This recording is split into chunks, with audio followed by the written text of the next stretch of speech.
Il y a 2000 ans, un homme a écrit quelque chose qui devrait vous glacer le sang. Ce n'est pas que nous manquons de temps, c'est que nous en perdons trop. Ces mots sont de Sénèque, philosophe stoïcien, conseiller d'empereur, l'un des esprits les plus brillants de l'Antiquité. Et aujourd'hui, ces mots sont plus vrais que jamais, parce que nous vivons à l'époque de la distraction totale. Et la plupart d'entre nous gaspillons notre ressource la plus précieuse sans même s'en rendre compte, le temps. Sénèque écrit dans ses lettres à Lucilius. Tout est étranger, Lucilius.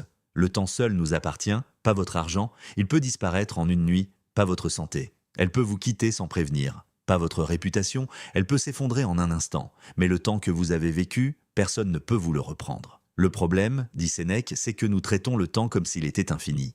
Nous le donnons à n'importe qui. Nous le laissons voler par les distractions, les réunions inutiles, les conversations vides. Et un jour, nous nous réveillons et nous demandons « Où est passée ma vie ?» Sénèque identifie 3 grands voleurs de temps. Le passé. Combien de temps passez-vous à ruminer des erreurs que vous ne pouvez plus changer, à rejouer des conversations dans votre tête, à vous morfondre sur ce qui aurait pu être? Le passé est mort, laissez-le partir. Le futur. Combien de temps passez-vous à vous inquiéter de choses qui n'arriveront peut-être jamais, à reporter votre bonheur à quand j'aurai plus d'argent, quand j'aurai perdu du poids, quand les enfants seront grands? Le futur n'existe pas encore. Arrêtez d'y vivre. Les autres.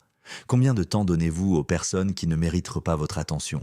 Aux opinions de gens qui ne vous connaissent même pas, au drame des autres qui ne vous concernent pas? Sénèque dit « Retirez-vous en vous-même autant que vous le pouvez ». Voici maintenant 3 pratiques concrètes pour récupérer votre temps. Première pratique, le bilan quotidien. Chaque soir, posez-vous cette question. À quoi ai-je vraiment consacré mon temps aujourd'hui? Était-ce aligné avec ce qui compte pour moi? Deuxième pratique, éliminez le superflu. Moins de distractions, moins d'obligations inutiles, plus de profondeur, choisissez délibérément la simplicité. Troisième pratique, choisissez vos fréquentations. Les personnes qui vous entourent influencent directement comment vous utilisez votre temps. Choisissez-les avec soin. Sénèque a écrit ces mots il y a 20 siècles. Et pourtant, il semble qu'il écrivait pour nous, pour cette époque de notifications infinies, de réseaux sociaux addictifs, de vies passées à courir sans jamais arriver nulle part. Le temps est la seule richesse que vous ne pouvez pas récupérer une fois perdue. Alors la question n'est pas « Avez-vous assez de temps ?» La vraie question est « Méritez-vous le temps que vous avez ?» Abonnez-vous à Stoïcisme au quotidien pour recevoir chaque semaine la sagesse des plus grands philosophes stoïciens.